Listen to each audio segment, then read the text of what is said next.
अस्सलाम वालेकुम दोस्तों, मैं हूं माजिद मलिक और डिस्कवर द वर्ल्ड में आप सबको खुशामदीद। नाज़रीन ग्रामी, बेशक तबलीग करना बहुत ही अच्छा और पसंदीदा अमल है जो हर मजहब और फिरके में सरअंजाम दिया जाता है। लेकिन ये भी हकीकत है कि हर मजहब में कुछ ऐसे भेड़िए भी होते हैं जो अपने मजहब का नाम इस्तेमाल करके लोगों की इज्जतों को तार तार करते हैं। ऐसा ही एक नाम निहाद मुबल्लिग आप इस वक्त अपनी स्क्रीन पर देख रहे हैं जो अयाशी की हर बुलंदी को छू चुका है, लेकिन ये खुद को एक मजहबी शख्सियत साबित करने पर तुला हुआ है।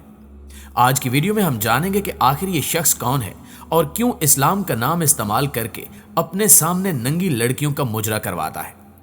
प्यारे दोस्तों, इस शख्स का नाम अदनान अख्तार है, जिसका ताल्लुक तुर्की से है और वहां ये एक इस्लामी मुबल्लिग के तौर पर जाना जाता है। इसने तबलीग की खातिर एक टीवी चैनल भी खरीद रखा है जिस पर यह जवान और नीम बरहना लड़कियों को तबलीग करता है। लेकिन तबलीग के साथ साथ इसे अक्सर इन लड़कियों के साथ बेहुदा डांस करते भी देखा गया है जो सरासर इस्लामी तालीमात के खिलाफ है।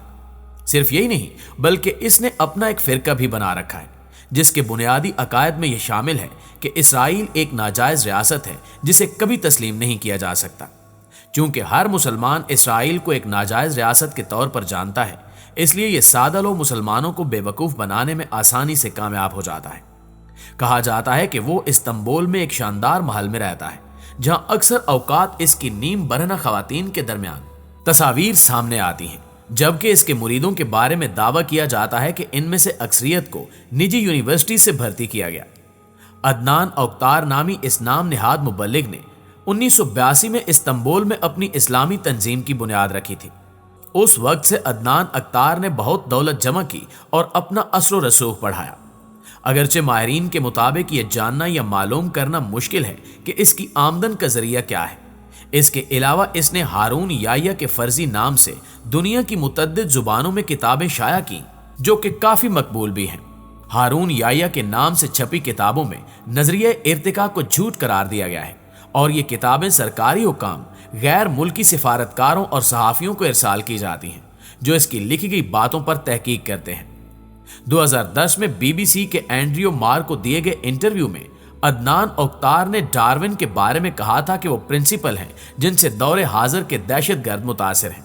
उसने यहां तक कहा था कि हिटलर, मुसोलिनी, स्टालिन और दीगर मशहूर दहशतगर्दों ने वाज़ेह तौर पर कहा था कि वो डार्विन के जेरे असर हैं और डार्विन के बगैर दहशतगर्दी तकरीबन नामुमकिन है। अदनान अख्तार ने दावा किया था कि हिटलर को बरतानिया की डीप स्टेट इक्तिदार में लाई थी। दोस्तों, दरअसल डीप स्टेट एक साजिशी नजरिया है जिसमें दावा किया जाता है कि ताकतवर लोगों का एक ग्रुप का हुकूमत और फौज के साथ ताल्लुक होता है और इस ग्रोह में सलाहियत होती है कि वो हुकूमती पॉलिसी को कंट्रोल और साजबाज कर सके। याद रहे कि इसके साथ साथ अदनान अख्तार को रमजानुल मुबारक के महीने में पुरतायुश अफ्तारी कराने के हवाले से भी शोहरत हासिल है, जिसका एहतमाम इस्तांबुल के महंगे तरीन होटल में किया जाता है जिसमें बैनुल अक़वामी तंजीमों के अरकान और सियासतदान मदऊ होते हैं।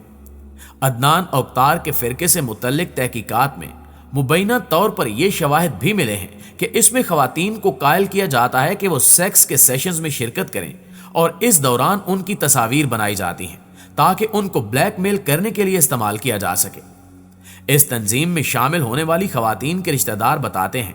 कि एक बार भर्ती होने के बाद खातून का खानदान के साथ राब्ता मुनक़ता हो जाता है और फिर वो दोबारा अपने खानदान के साथ बात नहीं करती। इस फिरके के साबिक अरकान के मुताबिक अदनान अख्तार से शादी करने पर फिरके में शामिल खातून दूसरे मर्द अरकान के लिए बहन करार दे दी जाती है और मर्द अरकान उससे जिनसी ताल्लुक कायम नहीं कर सकते। बाज़ ज़राए का कहना है कि अगर कोई खातून बहन नहीं बनती तो उसे मोटर करार दे दिया जाता है और इसका मतलब होता है कि वो मुतद्दिद अफराद के साथ सेक्स करती है और मर्द अरकान को इजाजत होती है कि वो मोटर से सेक्स कर सकते हैं। ये वाज़ेह है कि माजी में अदनान इन इल्जामात को मुस्तरद कर चुके हैं और अपनी जात पर इन हमलों को बरतानवी खुफिया सर्विसेज की निगरानी में होने वाली बैनुल अक़वामी साजिश करार दे चुके हैं। अमेरिका में 9/11 हमले के बाद अदनान अख्तार ने खुद को बैनुल मज़ाहिब के कारकुन के तौर पर पेश करना शुरू किया था। कहा जाता है कि माजी में यहूद मुखालिफ राय और तनकीद के बरक्स अदनान के हालिया बरसों में इसराइल के साथ करीबी ताल्लुकात रहे हैं। अदनान और इसकी तंजीम के मुतद्दिद अरकान कई बार मुख्तलिफ मौके पर इसराइल जा चुके हैं और वहां इनकी आला मजहबी और सियासी शख्सियात से मुलाकात हो चुकी है, जबकि बाद सीनियर इसराइली हुक्काम अदनान से मिलने तुर्की भी आ चुके हैं। یہاں تک کہ 2017 میں عدنان کی سربراہی میں ایک وفد نے اسرائیلی پارلیمان کا دورہ کیا تھا، جہاں اعلیٰ حکام سے ملاقات کا موقع ملا اور اسرائیلی وزیراعظم بنیامین نیتن یاہو سے خصوصی طور پر تعارف کرایا گیا۔ ناظرین گرامی، یاد رہے کہ ترکی کی عدالت نے نام نہاد اسلامی فرقے کے سربراہ عدنان اوکتار المعروف ہارون یحییٰ کو خواتین اور بچوں کے جنسی استحصال سمیت دیگر الزامات میں 8,658 سال کی قید سنا دی ہے۔ عدنان اوکتار اور اس کے سینکڑوں پیروکاروں کو ترک پولیس نے 2018 میں استنبول کے گیسٹ ہاؤس پر چھاپے کے بعد گرفتار کیا تھا۔ جنوری 2021 میں عدنان اوکتار کو 10 الگ الگ الزامات میں 1,075 سال کی قید سنائی گئی تھی، لیکن بعد میں ایک اعلیٰ عدالت نے اس سزا کو کالعدم قرار دے دیا تھا، جس پر مقدمے کی دوبارہ سماعت کی گئی۔ اس مقدمے کی دوبارہ سماعت کے بعد استنبول کی اعلیٰ فوجداری عدالت نے بدھ کے روز عدنان اوکتار کو جنسی زیادتی سمیت متعدد الزامات میں 8,658 سال قید کی سزا سنائی، جبکہ عدالت نے اس کے ساتھ شامل دیگر ملزمان کو بھی 8,658 سال کی قید سنائی ہے۔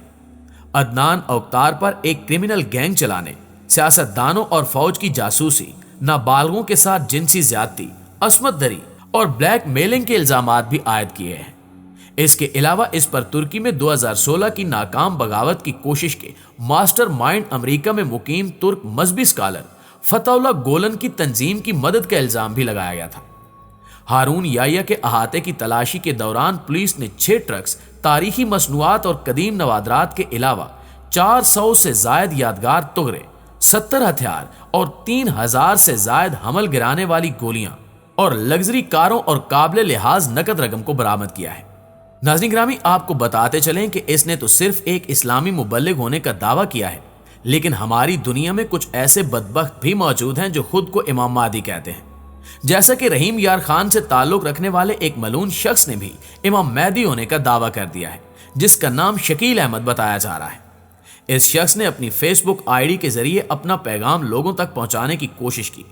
اس نے اپنی آئی ڈی سے مختلف پوسٹیں شیئر کی۔ اس کے علاوہ بھی ایک شخص نے اللہ کے مقرب نبیوں کا نام لے کر کھلے عام توہین کی، اور یہ توہین اتنی زیادہ بڑھ گئی کہ جب اس کو کوئی اپنا جاننے والا ملتا تو اسے کہنے لگتا کہ میں ہی امام مہدی ہوں اور میری شکل بہت سے انبیاء کرام سے ملتی ہے، اس لیے مجھ پر الہام بھی ہوتا ہے، لہٰذا جو بھی مجھے اپنا رہبر مان لے گا وہ بہت نفع کا سودا کرے گا۔